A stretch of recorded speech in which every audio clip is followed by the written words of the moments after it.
यार बच्चों, आप से बच्चों देख सकते हो कक्षा 10वीं का एमपी बोर्ड की प्री बोर्ड परीक्षा जो कि 2021 की है, जो कि 12 तारीख को जो पेपर मिलने वाले हैं अप्रैल में, है ना। जो आपकी प्री बोर्ड परीक्षा हो रही है, प्री बोर्ड परीक्षा जो हो रही है उसका हिंदी विशिष्ट का मतलब होता है कि जो हिंदी मीडियम वाले जितने भी बच्चे हैं जो कि हिंदी विशिष्ट है ना, जो प्री बोर्ड परीक्षा है उसका हिंदी विशिष्ट का संपूर्ण हल।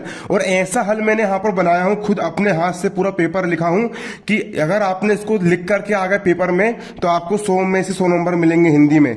और इसके साथ साथ इस वीडियो में मैं आपको ये भी बताऊंगा कि पेपर को हल किस प्रकार करना चाहिए, इसको मैं समझाऊंगा भी, ताकि हो सकता है कि अगर इसी से मिलते जुलते क्वेश्चन अगर आपके वार्षिक परीक्षा में पूछे जाए तो आप लोग को हल करने में दिक्कत ना जाए। और यहाँ पर जो मैंने इसका हल बनाया हूँ बिल्कुल 100 में से 100% सही बनाया हूँ और शब्द सीमा के अनुरूप बनाया हूं। अगर आप इसको पेपर में लिख करके जाओगे तो किसी मास्टर की इतनी औकात नहीं है कि वो तुम्हारा एक नंबर भी काट सके। समझ रहे हो ना, पूरा ए टू जेड पूरा सही और पूरा करेक्ट पूरा पेपर का हल बनाया हूं। इसको बनाने में मुझे कॉपी में लिखने में पूरे 3 से 4 घंटे का समय मुझे लगा है ना। 2 घंटे 3 घंटे 4 घंटे का मुझे समय लगा है। मेरे गले में थोड़ा छाले होगा, इस कारण मुझे बोलने में थोड़ी तकलीफ हो रही है, लेकिन आप चिंता मत करना, हल आपके लिए मैंने पूरा सही बनाया हूं। समझाऊंगा भी पेपर में लिखना कैसे, वो भी बताऊंगा प्री बोर्ड परीक्षा में। और उसके साथ साथ सारे के सारे विषय का पेपर का आपको हल मिल जाएगा। और इस वीडियो को देखने के बाद आपको दूसरा किसी भी वीडियो को देखने की जरूरत नहीं पड़ेगी, क्योंकि इसमें पूरा 100 में से 100 नंबर का पूरा हल मैं आपको आज की इस वीडियो में बताने वाला हूं। देख सकते हो आप लोग, एमपी बोर्ड है ना, मध्य प्रदेश राज्य का है ना। देखिए सबसे पहले यहां पर आपका क्या है, ऑब्जेक्टिव है, निम्नलिखित कथनों के सही विकल्प चुनकर लिखिए। आपको सही विकल्प चुनकर के लिखना है। पहला, सूरदास जी के पदों की भाषा क्या है? तो सूरदास जी ने अपने जितनी भी रचनाएं लिखी है वो सारी की सारी रचनाएं ब्रज भाषा में लिखी। कौन सी भाषा में लिखी है? ब्रज भाषा में लिखी है। और दोस्तों मैं आपको बताना चाहूंगा, आपको जो पूरा पेपर बन करके आया, परीक्षा अध्ययन से बन के आया है, अपठित गद्यांश तक मिल गया मुझे इसमें, है ना। समझ रहे हो, ब्रज भाषा में लिखिए। दूसरा, लोक संस्कृति का जन्म कहां पर हुआ है? तो भैया इसका उत्तर आएगा बा, गांवों में, गांव के अंदर लोक संस्कृति का जन्म हुआ है। अगला, निंदा रस के लेखक कौन है? तो निंदा रस के लेखक हरिशंकर परसाई जी है। अगला, श्रृंगार रस का स्थायी भाव क्या होता है? तो श्रृंगार रस का स्थायी भाव रति होता है। और जितने भी 10 के 10 रस है वो 10 के 10 रस हो गए, आपको स्थायी भाव याद कर लेना है, वार्षिक परीक्षा में पूछे जा सकते हैं। इसके बाद, दो पदों के मेल को क्या कहते हैं? समास कहते हैं। अगर दो वर्णों के मेल बोलेगा तो संधि बोलना। देखो वर्ण अलग होते, पद अलग होते हैं। दो पदों के मेल को समास कहते हैं और दो वर्णों के मेल को संधि कहते हैं ना। दो पदों के मेल को क्या कहा जाता है? समास कहा जाता है। अगला क्वेश्चन यहां पर आप देख सकते हो, क्या है आपका, रिक्त स्थानों की पूर्ति कीजिए। पहला, स्वतंत्रता संग्राम के सेनानी पंजाब केसरी कौन थे? तो पंजाब केसरी के नाम से लाला लाजपत राय जी जाने जाते हैं। अगला है, पथ की पहचान कविता के रचयिता कौन है? तो पथ की पहचान कविता के रचयिता हरिवंश राय बच्चन जी है। पथ की पहचान कविता के रचयिता कौन है? पथ की पहचान कविता के रचयिता जो है हरिवंश राय बच्चन जी है। इन्होंने पथ की पहचान कविता की रचना की है। अगला यहां पर आपको क्वेश्चन आप देख सकते हो, सुश्रुत के चिकित्सा ग्रंथ का नाम क्या था? तो सुश्रुत जो था, साग वचन का क्वेश्चन है ये, सुश्रुत के चिकित्सा ग्रंथ का नाम सुश्रुत संहिता था, आप है ना, सुश्रुत संहिता था। अगला है, अर्थ की दृष्टि से वाक्य कितने प्रकार के होते हैं? तो अर्थ की दृष्टि से वाक्य 8 प्रकार के होते हैं, है ना। और कभी कभी ये वार्षिक परीक्षा में ये भी आ सकता है कि रचना की दृष्टि से वाक्य कितने प्रकार के होते हैं? तो रचना की दृष्टि से वाक्य 3 प्रकार के होते हैं, सरल वाक्य, संयुक्त वाक्य और मिश्र वाक्य। और अर्थ की दृष्टि से 8 प्रकार के होते हैं।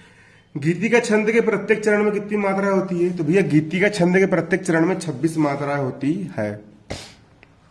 अगला क्वेश्चन यहाँ पर आपका सत्य सत्य लिखिए। आपको यहाँ पर सत्य सही गलत बताना, सत्य सत्य बताना है। बालक राम अवध के राजा दशरथ के पुत्र थे। सत्य है, सही बात है। बालक राम अवध के राजा दशरथ के पुत्र थे। दशरथ के राज दुलारे, कौशल्या की आंख के तारे। स्वामी रामतीर्थ एक बार जापान गए थे। सत्य है, सही बात है। स्वामी रामतीर्थ एक बार जापान गए थे, हाँ जी सही बात है। निंदक समाज में सम्मान का पात्र होता है? नहीं होता है। निंदक किसको बोलते हैं? जो दूसरों की बुराई करता है, उसको कभी सम्मान नहीं मिलता। असत्य बात है। जिसे जीता ना जा सके उसे विजय कहते हैं। असत्य है। जिसे जीता ना जा सके उसे अजय कहते हैं, विजय नहीं कहते। अगला, जहां लोक सीमा का उल्लंघन हो वहां अन्योक्ति अलंकार होता है, नहीं, वहां अतिशयोक्ति अलंकार होता है। ये भी आपको गलत है, असत्य लिखा हुआ है यहाँ पर। कैसा है ये? असत्य है। अगला आप देख सकते हो, सही जोड़ी बनाइए। अगला यहां पर हमारा क्वेश्चन है, सही जोड़ी बनाइए। सही जोड़ी बनाइए। मातृभूमि का मान, मातृभूमि का मान किसने लिखा है? हरिकृष्ण प्रेमी जी ने लिखा है मातृभूमि का मान, है ना। बेटियां पावन दुआएं अजहर हाशमी, इमरान हाशमी मत लिख देना, अजहर हाशमी, है ना। चिर सजग आंखों निधि महादेवी वर्मा। नाटक में क्या होता है? अनेक अंक होते हैं। और महाकाव्य में क्या होता है? संपूर्ण जीवन का वर्णन किया होता है महाकाव्य में। अगला यहां पर आपको क्वेश्चन आप देख सकते हो, प्रश्नों के उत्तर एक शब्द में या एक वाक्य में लिखिए। एक शब्द में लिखना है, एक वाक्य में लिखना है। एक एक नंबर वाले हैं जे। पहला क्वेश्चन है, कोयल के किस गुणों के कारण उसे पसंद किया जाता है? तो क्यों पसंद करते कोयल को? कोयल को उसकी मीठी वाणी के कारण पसंद किया जाता है। कोयल को उसकी मीठी वाणी के कारण उसे पसंद किया जाता है। इसलिए बच्चों हमको भी मीठी वाणी बोलना चाहिए ताकि लोग हमको भी पसंद करें। अगला यहां पर हमारा क्वेश्चन, छंद के प्रकार लिखिए। छंद कितने प्रकार के होते हैं? छंद के दो प्रकार होते हैं। पहला होता है मात्रिक छंद, जिनमें मात्राओं की गणना की जाती है। दूसरा होता है वर्णिक छंद, जिसमें वर्णों की गणना की जाती है ना। अगला क्वेश्चन यहां पर आपका है, भगनी निवेदिता का मूल नाम क्या था? तो भगनी निवेदिता का मूल नाम मार्गरेट था। भगनी निवेदिता का मूल नाम क्या था? तो भैया भगनी निवेदिता का मूल नाम मार्गरेट था। जगन्नाथ का संधि विच्छेद कर संधि का नाम लिखिए। जगन्नाथ, जगन्नाथ में कौन संधि होती है? तो भैया जगन्नाथ, यहां पर आप देख सकते हो, जगत धन नाथ बराबर होता जगन्नाथ, और जगन्नाथ में व्यंजन संधि होती है। जगन्नाथ में कौन संधि होती है? व्यंजन संधि होती है। अगला यहां पर आपको किन्हीं दो महाकाव्यों के नाम लिखिए। दो महाकाव्यों के नाम निम्नलिखित है। रामचरितमानस, इसके रचयिता तुलसीदास जी, बाजू में तुलसीदास भी लिख लेना। कामायनी जयशंकर प्रसाद जी। पद्मावत, पद्मावत किसने लिखा? मलिक मोहम्मद जायसी जी ने पद्मावत लिखा है। मलिक मोहम्मद जायसी जी ने क्या लिखा है? पद्मावत लिखा है। अगला क्वेश्चन आप देख सकते हो, इसको याद भी करना, मैं आपको समझाऊंगा भी, क्योंकि ये क्वेश्चन प्री बोर्ड में तो आया है, लेकिन इसके साथ साथ ये 2014 में भी पूछा गया है और 2017 में भी पूछा गया है। वार्षिक परीक्षा में भी आ सकता है। क्वेश्चन यहाँ पर आपका, कुब्जा कौन थी, उसका उद्धार कैसे हुआ? कुब्जा कौन थी? कुब्जा मथुरा के राजा कंस की एक नौकरानी थी। जो कुब्जा थी वो कौन थी? मथुरा के जो राजा कंस था उसकी एक नौकरानी थी। उसका नित्य कार्य कंस के माथे पर चंदन लगाना था। वो कंस के माथे पर क्या लगाती थी? रोज चंदन लगाती थी। जब कृष्ण अपने मामा कंस के निमंत्रण पर मथुरा पहुंचे, अब जो कंस ने भगवान कृष्ण को निमंत्रण देकर के उनको मथुरा बुलाए थे ना। जब कंस अपने मामा कंस के निमंत्रण पर मथुरा पहुंचे तो उन्हें सबसे पहले कुब्जा मिली। सबसे पहले कौन मिली उनको? कुब्जा मिली। उसने कृष्ण को चंदन लगाया। उसने कृष्ण को क्या लगाया? चंदन लगाया। उसने मतलब किसने? कुब्जा ने कृष्ण को चंदन लगाया। भगवान कृष्ण ने कुब्जा के कुब्ब पर एक हाथ रखा। फिर भगवान कृष्ण ने कुब्जा के कुब्ब पर एक क्या रखा? हाथ रखा और एक झटका दिया, और कुबड़े पे हाथ रख करके एक झटका दिया, जिससे वह सीधी हो गई। कुब्जा कैसी हो गई? सीधी हो गई एवं अनुपम सुंदरी बन गई। इस प्रकार कृष्ण ने उसका उद्धार कर दिया। किसका? कुब्जा का उद्धार कर दिया। पूरा लिखना है ना। आप देख सकते हो अगला क्वेश्चन यहां पर क्या है। अगला क्वेश्चन यहां पर आपको बनकर के आया है, प्रश्न क्रमांक 7, कृष्ण के कुंडलों की आकृति कैसी है? कृष्ण भगवान ने जो कुंडल पहने थे उनकी आकृति कैसी है? उत्तर, कृष्ण के कुंडलों की आकृति मकर, मकर का मतलब होता है मछली की भांति है। कृष्ण के कुंडलों की आकृति मकर यानी मछली की भांति है।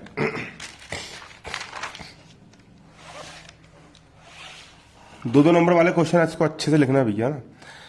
क्वेश्चन नंबर 8 यहाँ पर आपका क्या है, देखिए 2 नंबर वाले क्वेश्चन आपके पदखंड से पूछे जाएंगे, है ना। 8वां प्रश्न यहाँ पर बोल रहा है, हिमालय की झीलों में कभी नागार्जुन ने किसे तैरते हुए देखा है? जो हिमालय की जो झील है, हिमालय की झील में कभी नागार्जुन ने किसको तैरते हुए देखा है? उत्तर, हिमालय की झीलों में कभी नागार्जुन ने हंसों को तैरते हुए देखा है। किसको तैरते हुए देखा है? हंसों को तैरते हुए देखा है। जो हंस होते हैं, हंस कहाँ तैर रहे हैं? हिमालय की झीलों में तैर रहे हैं। हिमालय की झीलों में कभी नागार्जुन ने हंसों को तैरते हुए देखा है? किसे तैरते हुए देखा है? हंसों को तैरते हुए देखा है। हिमालय की झीलों में कभी नागार्जुन ने हंसों को तैरते हुए देखा है। प्रश्न क्रमांक 9 का अथवा, प्रश्न क्रमांक 9 का अथवा, प्रश्न क्रमांक 9 का अथवा प्रश्न यहां पर क्या आप देख सकते हो? प्रश्न क्रमांक 9 का अथवा प्रश्न क्या है, देखो। आसमान में किस तरह के बादल उड़ रहे थे? आसमान जो था उसमें किस प्रकार के बादल उड़ रहे थे?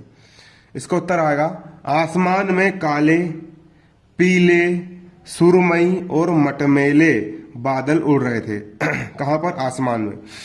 आसमान में काले रंग के, पीले रंग के, सुरमई और मटमैले बादल उड़ रहे थे।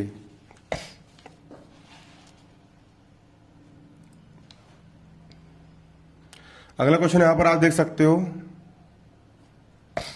कवि के अनुसार व्यक्ति को किस रास्ते पर चलना चाहिए?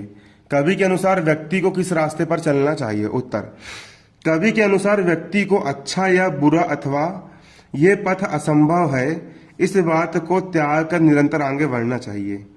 कवि के अनुसार व्यक्ति को ये नहीं सोचना चाहिए भाई कि ये रास्ता अच्छा है, ये रास्ता बुरा है, ये रास्ता सही है, ये गलत है, कि इस रास्ते पर चलना संभव है। इन सब चीज के बारे में नहीं सोचना चाहिए। ये सब बात को छोड़ो और बस अपना जो रास्ता, अपने रास्ते पर हमेशा निरंतर आगे बढ़ते रहो। सोचने में खत्म मत हो, बल्कि काम करते रहो। कभी कहने का मतलब ये है।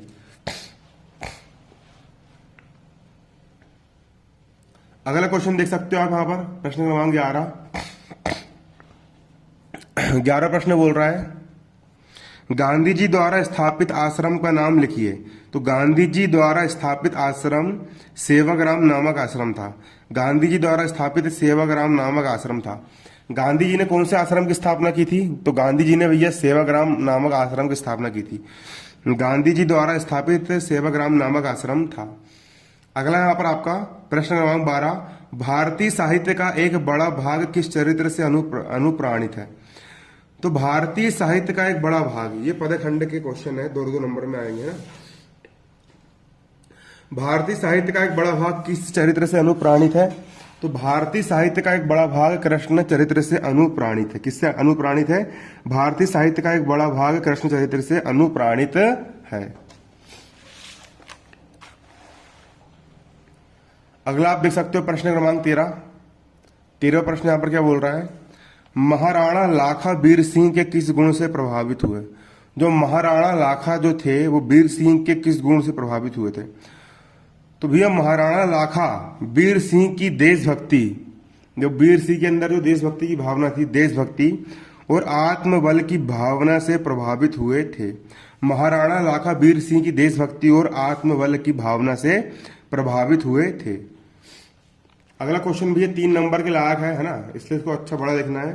क्वेश्चन यहाँ पर आपका यह है कि खंड काव्य एवं महाकाव्य में अंतर लिखिए। किसमें खंड काव्य में और महाकाव्य में अंतर यहाँ पर आपको लिखना है। उत्तर, खंड काव्य एवं महाकाव्य में अंतर निम्नलिखित है। तो एक कॉलम बनेगा आपको महाकाव्य वाला और एक कॉलम बनेगा आपका खंड काव्य वाला। आगे पीछे कहीं भी लिख सकते हो आप ना। अब महाकाव्य और खंड काव्य देखिए अंतर। महाकाव्य पहला, महाकाव्य में जीवन के समग्र रूप का उल्लेख होता है। जो महाकाव्य होता है उसमें संपूर्ण जीवन का उल्लेख होता है, जीवन के हर घटना के बारे में बताते हैं। जैसे कि रामचरितमानस हो गया, उसमें भगवान राम के जीवन की संपूर्ण घटना के बारे में बताया गया है। खंड काव्य में जीवन के एक पक्ष का उद्घाटन किया जाता है। महाकाव्य में दूसरा, महाकाव्य विस्तृत होता है, मतलब बहुत बड़ा लिखा जाता है। आपने रामायण देखोगे, रामायण कितनी मोटी होती है ना। खंड काव्य कैसा होता है? खंड काव्य संक्षिप्त होता है। खंड काव्य कैसा होता है? खंड काव्य संक्षिप्त होता है। तीसरा, महाकाव्य में प्रकृति चित्रण विशद रूप से किया जाता है, मतलब बहुत बड़े रूप में प्रकृति का चित्रण किया जाता है। महाकाव्य में प्रकृति चित्रण विशद रूप में किया जाता है। और खंड काव्य में लिखना है, खंड काव्य में प्रकृति चित्रण संक्षिप्त रूप में किया जाता है, मतलब बहुत छोटे रूप में किया जाता है। खंड काव्य में प्रकृति चित्रण संक्षिप्त रूप में किया जाता है। अगला है ये चौथा, महाकाव्य में पात्रों की संख्या अधिक होती है। किसमें? जो महाकाव्य होता है, महाकाव्य में पात्रों की संख्या कैसी होती है? अधिक होती है। और खंड काव्य में पात्रों की संख्या कम होती है और तथा सीमित होती है, मतलब बहुत कम होती है। खंड काव्य में पात्रों की संख्या।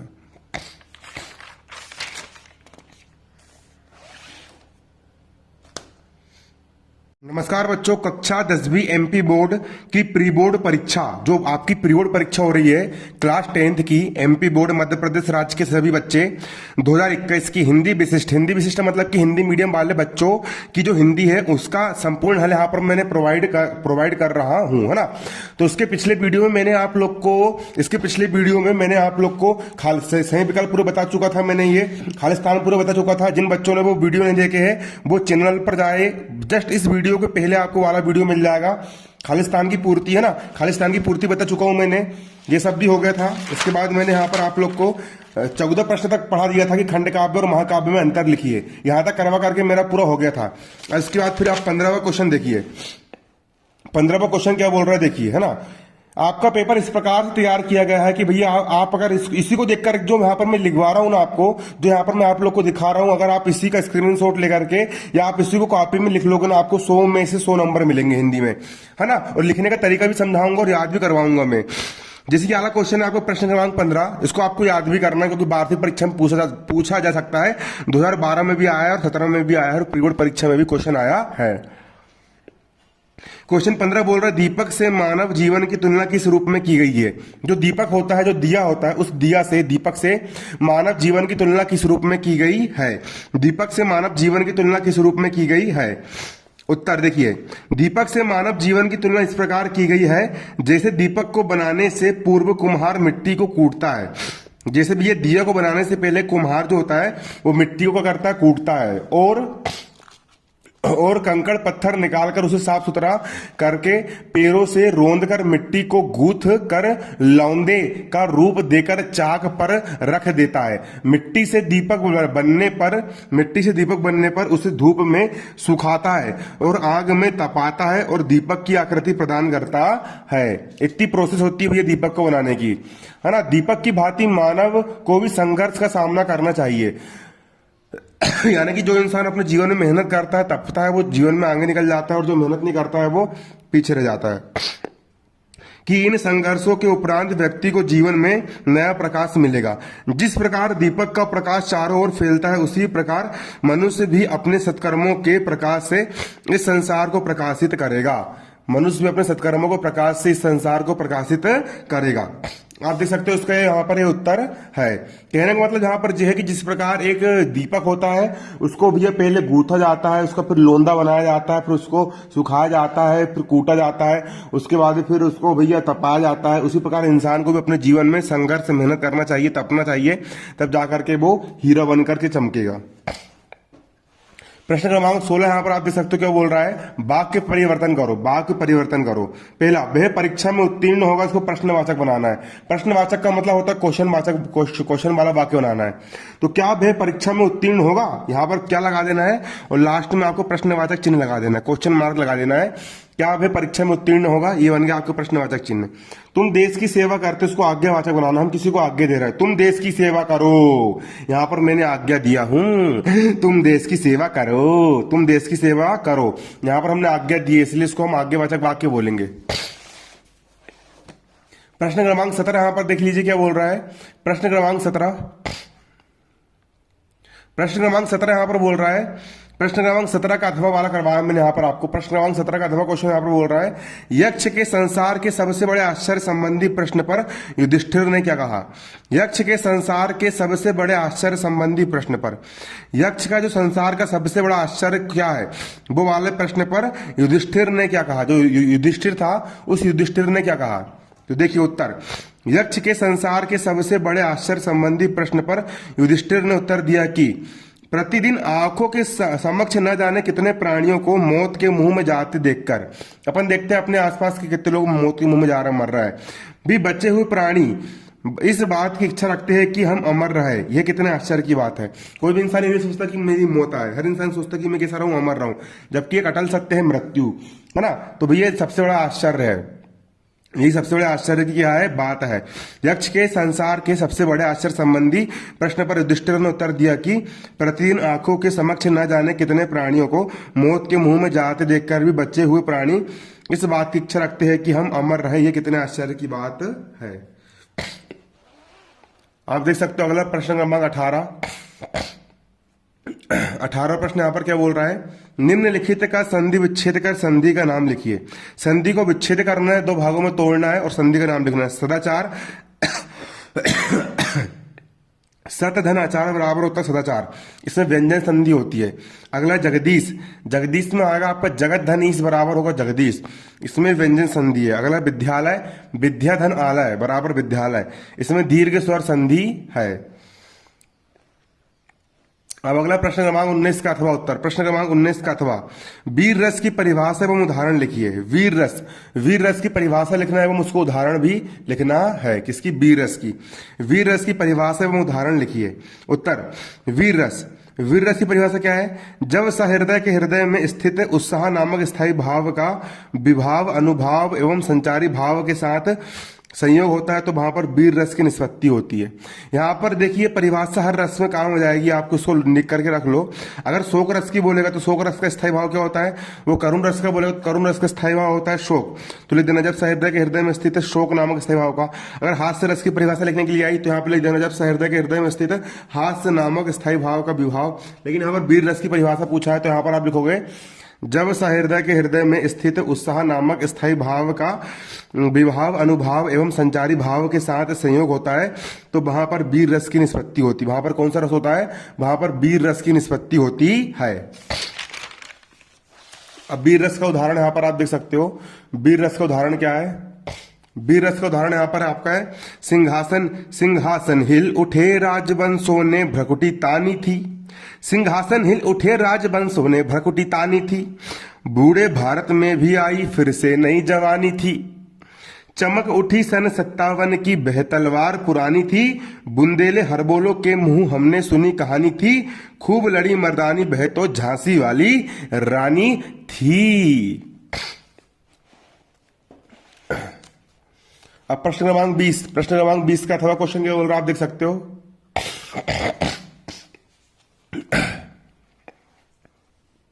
प्रश्न क्रमांक 20 का अथवा, प्रगतिवादी काव्य की विशेषता लिखिए एवं किन्हीं दो प्रगतिवादी रचनाओं के नाम भी लिखना है।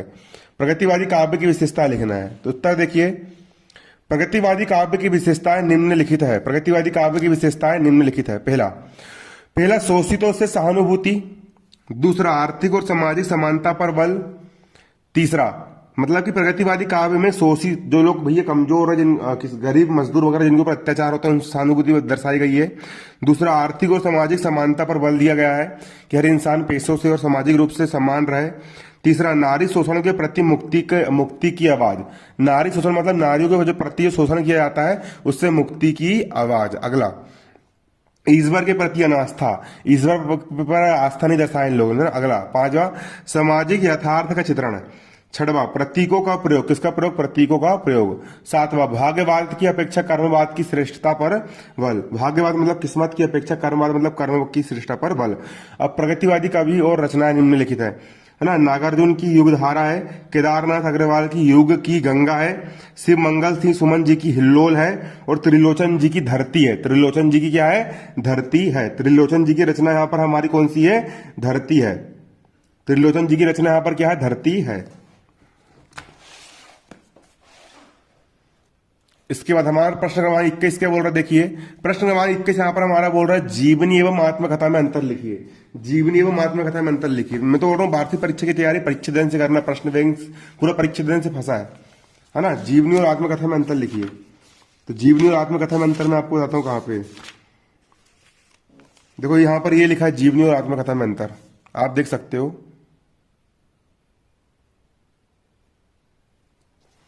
यह जीवनी आत्मकथा में अंतर, आत्मकथा और जीवनी में अंतर बताइए, परीक्षा अध्ययन से बता रहा हूं मैं। आत्मकथा और जीवनी में अंतर निम्नलिखित है, इसका आंसर देखिए। आत्मकथा और जीवनी में अंतर निम्नलिखित है। पहला, आत्मकथा में लेखक अपने ही जीवन वृत्त को स्वयं लिखता है। आत्मकथा को कौन लिखता है? जो लेखक होता है वो खुद अपने जीवन के बारे में लिखता है। और जीवनी में किसी महान व्यक्ति का जीवन वृत्त लिखा जाता है। जीवनी में किसी दूसरे महान व्यक्ति का जीवन वृत्त लिखा जाता है। आप दो कॉलम बना सकते हो, एक बनाना आत्मकथा का, एक बनाना जीवनी का।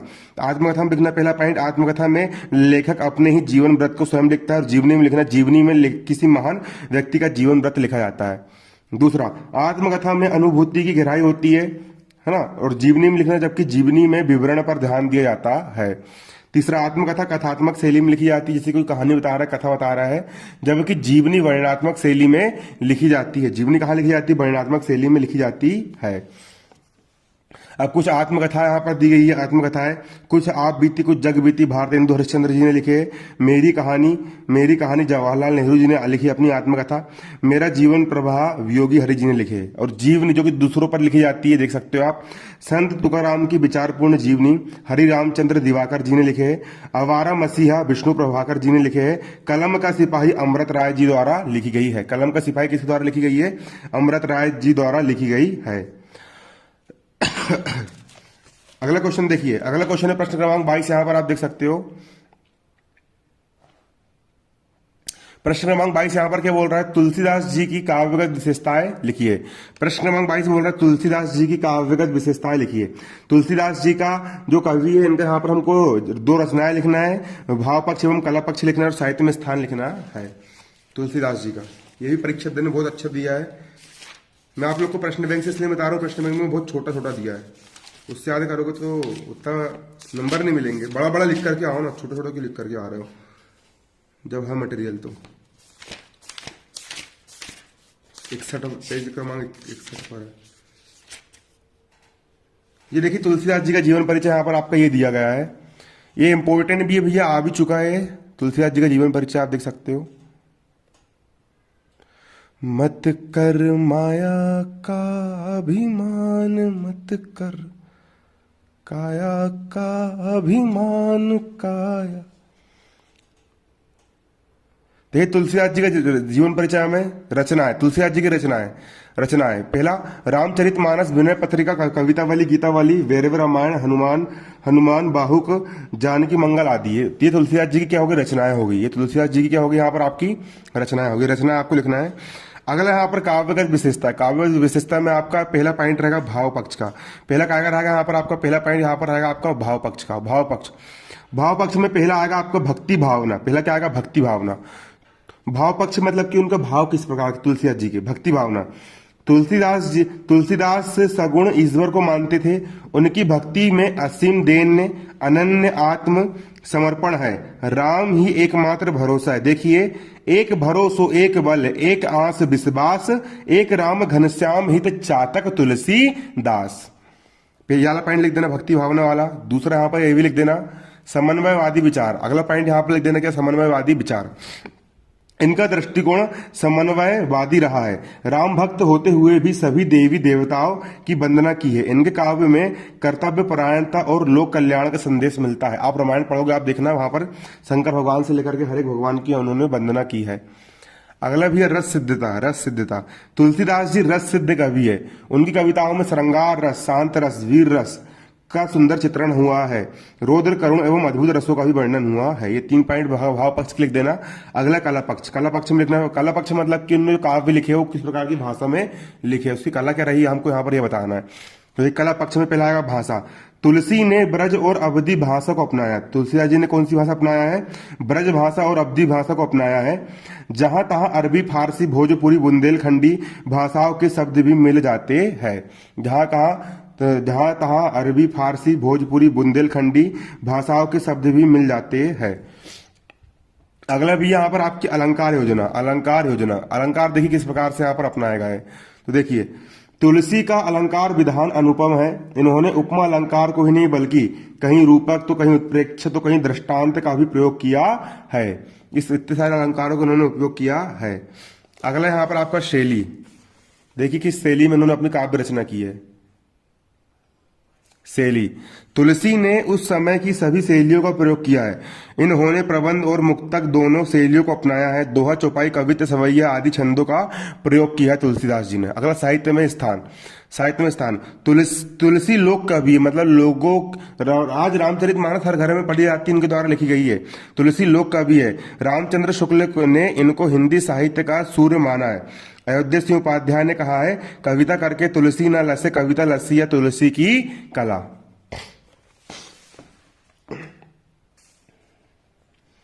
अगला यहां पर आप देख सकते हो, अगला क्वेश्चन यहां पर क्या है,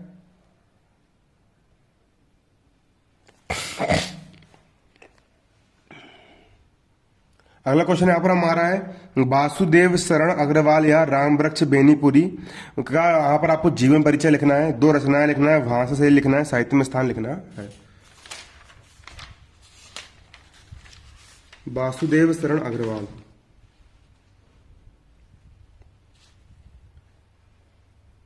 अपन राम वृक्ष बेनीपुरी जी का लिखेंगे, है ना, राम वृक्ष बेनीपुरी जी, राम वृक्ष बेनीपुरी जी, है प्रश्न क्रमांक 23 का उत्तर राम वृक्ष बेनीपुरी जी। ये राम वृक्ष बेनीपुरी जी का जीवन परिचय।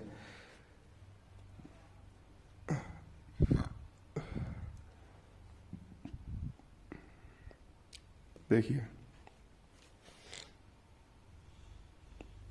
सबसे पहले 2 रचना लिखना है, तो रचना यहां पर 2 लिख देना है। पहले उपन्यास पतितों के देश में, उपन्यास का जाएगा यहां पर आपका पतितों के देश में, और दूसरी रचना लिख देना रेखा चित्र माटी की मूर्तें लाल तारा आदि। एक तो लिख देना निबंध गेहूं बनाम गुलाब मशाल बंदे बाणी विनायको, है ना। उसके बाद यहाँ पर आपको लिखना है भाषा, भाषा, अब भाषा के बारे में लिखेंगे यहाँ पर हम, भाषा काव्य की भाषा कैसी थी, है ना। देखिए, इसको पॉइंट बना के भी लिख सकते हो आप। इनकी भाषा व्यवहारिक है, इसमें सरलता, सुबोधता और सजीवता पाई जाती है। मुहावरों और कहावतों से भाषा में सुंदरता आ गई है। किससे? मुहावरों से और कहावतों से भाषा में क्या आ गई है? मुहावरों के माध्यम से और कहावतों के माध्यम से भाषा में सुंदरता आ गई है। इसका शैली इनकी शैली निम्न प्रकार की है। पहला भी वर्णनात्मक शैली, इन्होंने किसी वस्तुत्मक घटना का वर्णन करते समय इस शैली का प्रयोग किया है। इस शैली की भाषा सरल एवं सुबोध है। दूसरा लिख देना भैया यहाँ पर क्या? भावात्मक शैली।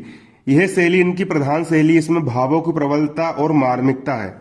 तीसरा लिख देना प्रतीकात्मक शैली। बेनीपुरी अपनी बात को सीधे सीधे ना कहकर प्रतीकों के माध्यम से कहते हैं।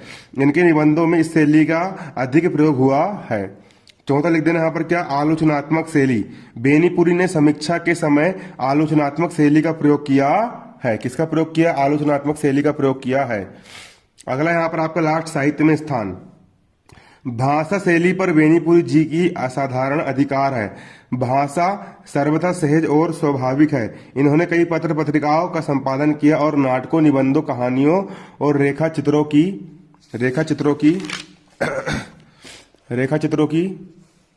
रचना करके हिंदी साहित्य के भंडार की वृद्धि की। एक देशभक्त और साहित्यकार के रूप में बेनीपुरी का नाम हिंदी साहित्य में अमर रहेगा। ये हो गया यहाँ पर आपका इसका परिचय।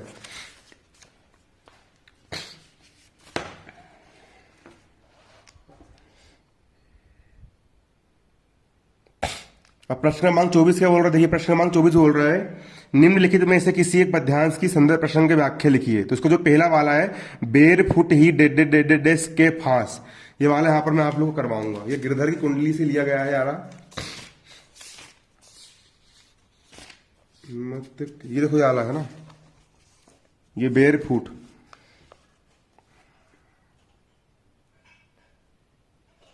जूम क्यों नहीं हो रहा भाई? देखिए ये है ना, बेर फूट ही सो भयो सब भारत के को नाश, तबहु न छाड़त याही सब बदे मोह के फास। इसका संदर्भ क्या लिखना है? संदर्भ यहाँ पर आपका ये आएगा, ये वाला संदर्भ लिखना है। प्रस्तुत पद्यांश भारतेंदु हरिश्चंद्र द्वारा रचित नीति अष्टक के शीर्षक से लिया गया है। इसके रचिता कौन है? भारतेंदु हरिश्चंद्र जी है। प्रस्तुत पद्यांश भारतेंदु हरिश्चंद्र द्वारा रचित नीति अष्टक शीर्षक से ली गई है।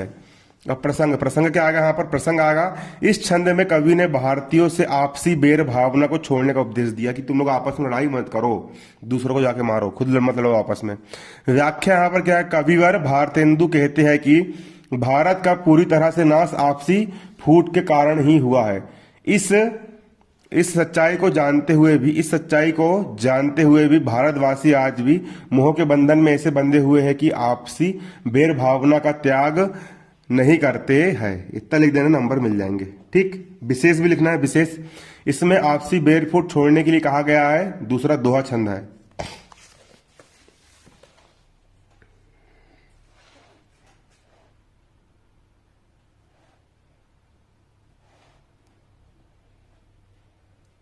अच्छा, यहाँ पर देखिए प्रश्न क्रमांक 25 क्या बोल रहा है, निम्नलिखित में से किसी एक गद्यांश गद्यांश की व्याख्या संदर्भ प्रसंग अर्थ से लिखना है। पहला वाला बोल रहा है हमारे देश को dead dead dead dead dead भावना को ही। पूरा परिच्छेदन से पेपर आया बच्चों।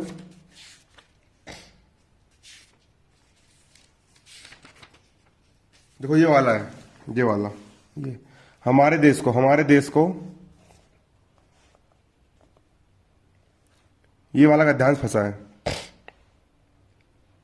मैं तो बोल रहा हूँ भारतीय परीक्षा की तैयारी परिच्छेदन से करना। हमारे देश को दो बातों ने की सबसे पहले और सबसे ज्यादा जरूरत है, एक शक्ति बोध और दूसरा सौंदर्य बोध। बस हम ये समझ ले कि हमारा कोई काम ऐसा ना हो जो देश कमजोरी की भावना को बल दे या कुरुचि की भावना को ही दे।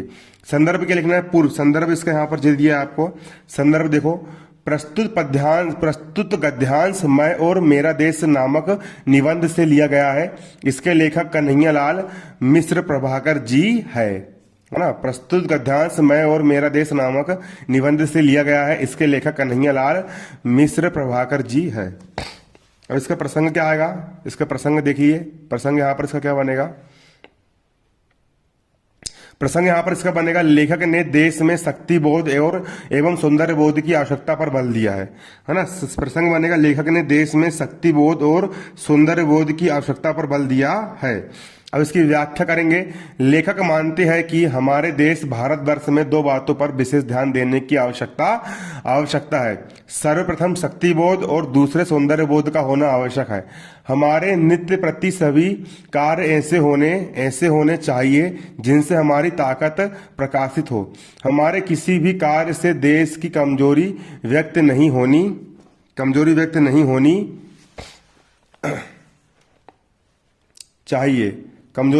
होनी चाहिए। हमारी सुरुचि का विकास होना चाहिए, ना कि कुरुचि का, है ना। कमजोरी की भावना अथवा कुरुचि की वृत्ति देश के लिए घातक है। इसमें विशेष भी लिख देना।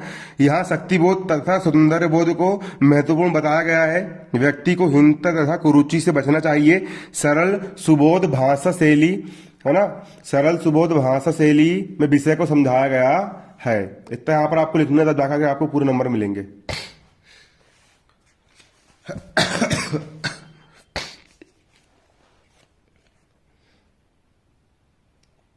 अगला क्वेश्चन यहाँ पर आपका यह अपठित गद्यांश और मजेदार बात है कि ये परिच्छेदन से आया है ना। अपठित गद्यांश, आप हमेशा dead dead dead dead dead dead योगदान है।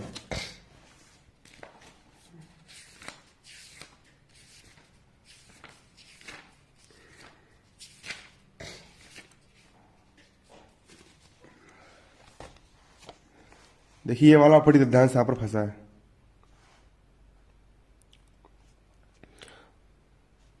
आप हमेशा अच्छी जिंदगी जीते आ रहे हैं। आप हमेशा बढ़िया कपड़े, बढ़िया जूते, बढ़िया घड़ी, बढ़िया मोबाइल जैसे दिखावे पर बहुत खर्च करते हैं, मगर आप अपने शरीर पर कितना खर्च करते हैं, इसका मूल्यांकन जरूरी है। ये शरीर हार्मोन है। अगर शरीर स्वस्थ नहीं होगा तो आप के सारे सामान किस पर टागेंगे। अतः स्वयं का स्वस्थ रहना जरूरी है। स्वस्थ रहने के लिए खान पान बड़ा योगदान है। अच्छा खाओ पियो ना, फालतू चीज मत खाओ। पहला क्वेश्चन है उपयुक्त गद्यांश का उचित शीर्षक लिखिए। शीर्षक है पहला सुख निरोगी काया। इसका शीर्षक क्या है, पहला सुख निरोगी काया। दूसरा अनमोल क्या है, मानव शरीर अनमोल है। तीसरा शुद्ध और असली शब्दों के विलोम लिखिए। शुद्ध का विलोम होता है शुद्ध और असली शब्द का विलोम होता है नकली।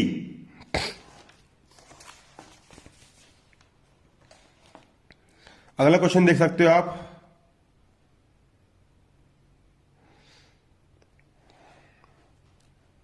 अगला क्वेश्चन प्रश्न क्रमांक 27 का अथवा प्रश्न क्रमांक 27 का अथवा अपने प्राचार्य को शुल्क मुक्ति हेतु आवेदन पत्र लिखो। अपने जो प्राचार्य है, प्राचार्य को शुल्क मुक्ति हेतु, किसके लिए, शुल्क मुक्ति के लिए, मतलब फीस माफ के लिए आवेदन पत्र लिखो। अपने प्राचार्य को शुल्क मुक्ति हेतु आवेदन पत्र लिखिए। आपके जो प्राचार्य है, अपने प्राचार्य को शुल्क मुक्ति हेतु आवेदन पत्र आपको लिखना है।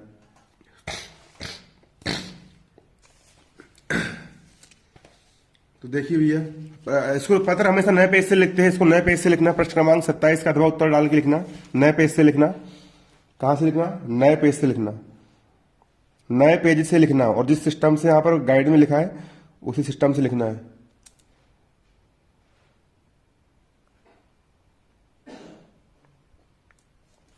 देखिए, श्रीमान प्रचार महोदय, शासकीय उच्चतर माध्यमिक विद्यालय बिलासपुर। विषय शाला शुल्क एवं परीक्षा शुल्क से मुक्ति के संबंध में। मान्यवर, सविनय निवेदन है कि मैं आपके विद्यालय में कक्षा 10वीं का छात्र हूं। मेरे पिताजी एक स्थान पर प्राइवेट नौकरी करते हैं। उनकी मासिक आय अत्यंत सीमित है। इतने कम वेतन से परिवार की रोजी रोटी की समस्या भी कठिनाई से हल हो पाती है। पिताजी के पास पैसे की कमी होने के कारण मैं अपनी शाला शुल्क देने में असमर्थ हूं। अतः आपसे हाथ जोड़कर प्रार्थना है कि आप मेरी इन परिस्थितियों को दृष्टिपथ में रखते हुए शाला शुल्क तथा परीक्षा शुल्क से मुक्ति करने की कृपा करें। इस विषय में जो भी शाला के नियम है वह मुझे स्वीकार है। इस कृपा के लिए मैं आपका आजीवन आभारी रहूंगा। यहाँ पर दिनांक डालना है, उसके बाद फिर प्रार्थी, अपना नाम, कक्षा ये लिख देना है। इसके बाद यहाँ पर अगला आपका लास्ट क्वेश्चन बचा 28वां प्रश्न। यहाँ पर क्या बोल रहा है, देखिए प्रश्न क्रमांक 28 का आ है ना, आ यहाँ पर निबंध लिखने के लिए बोल रहा है 250 शब्दों में, मतलब कि 2-3-4 पेज में। तो यहाँ पर हम निबंध करेंगे विज्ञान के चमत्कार। हर साल आते हैं विज्ञान के चमत्कार, है ना, विज्ञान के चमत्कार वाला हम निबंध करेंगे। चौथा यह है विज्ञान के चमत्कार का निबंध। देखो हर साल आया है, इंपॉर्टेंट है।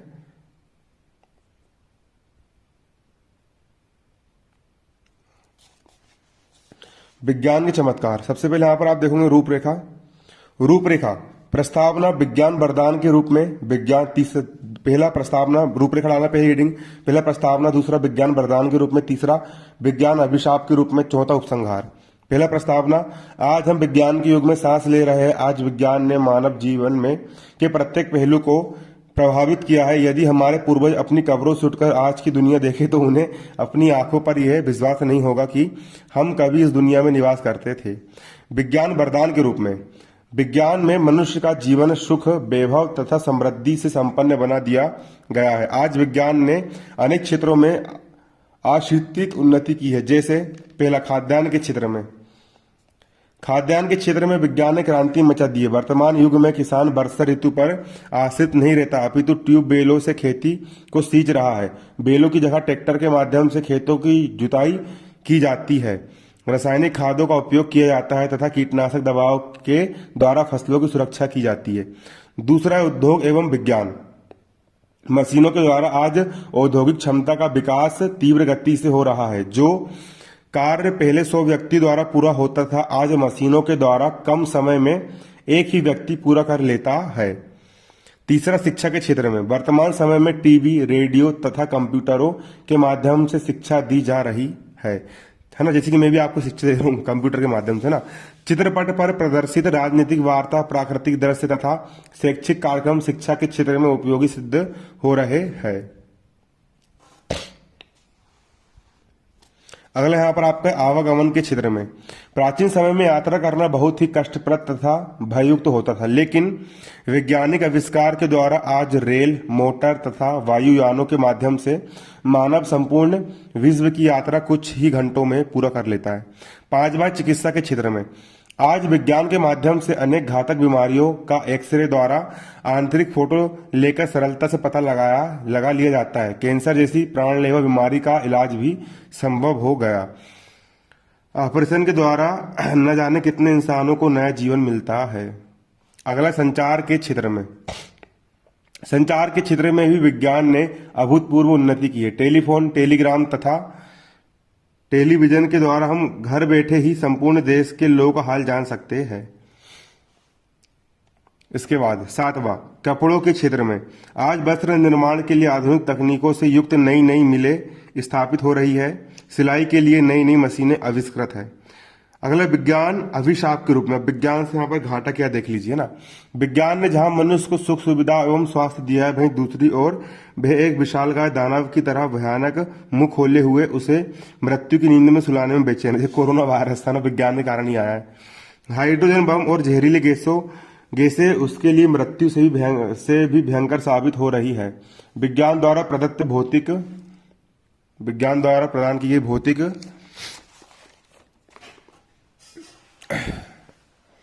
भौतिक साधनों से मनुष्य आलसी हो गया। अभी गाड़ी मोटर चलाएगा तो भैया वो पैदल चलना छोड़ दिया उसने, बीमारी लग रही शरीर में और शरीर कमजोर हो गया है। विज्ञान ने वातावरण को अति दूषित कर दिया है और प्रकृति की संरचना से खिलवाड़ किया है। उपसंहार, विज्ञान स्वयं में शक्ति नहीं है, वह मनुष्यों से हाथ के हाथ में आकर ही शक्तिशाली बना है। उसका शुभ और अशुभ प्रयोग मनुष्य के हाथ में। ईश्वर मनुष्य को ऐसी बुद्धि दे कि वह मनुष्य के संहार के लिए इसका प्रयोग ना करे। ये विज्ञान चमत्कार निबंध आपका होगा खत्म।